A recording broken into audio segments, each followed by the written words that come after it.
start from the beginning for what we know so far. Just after 7 o'clock this morning, we had officers from the Tucson Police Department respond over to an apartment complex on the Tucson south side, 4700 block of South Campbell. They weren't responding to a 911 call. These are officers that are in a specialized unit. They were actually coming over to look for an individual, a suspect, who had an active felony arrest warrant. They had information that the suspect was at this apartment complex, so that's why they came here this morning. They did locate the individual at an apartment in the complex. We're still trying to find out exact details of what happened when they made contact with him, but we do know when they were attempting to place him into custody, gunfire was exchanged between both the suspect and our two officers that were on scene. During that exchange of gunfire, the suspect was struck, and both of our officers were both hit with gunfire as well.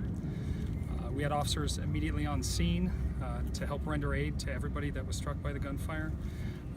We rendered aid using our individual first aid kits until Tucson Fire could respond. They did an outstanding job as well, took over medical treatment, and then transported both the officers who had injuries to Banner University Medical Center. The suspect that was struck by gunfire was pronounced deceased on scene and was not transported. The two officers that were struck by gunfire, both veterans of the department, under 10 years of service with us, but both veterans. I can get you some exact time of service later. What I can tell you is one of the officers was struck in the leg.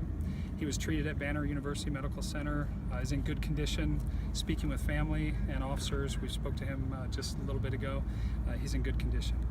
The second officer was struck in the shoulder area, and I know at least one of those rounds went into the chest area, torso area. He has serious critical injuries right now. He was in surgery for quite some time, is out of surgery from what I understand, but is in ICU right now being watched and will be for some time, I would assume. So no updates on his actual condition right now. I can just tell you injuries are serious.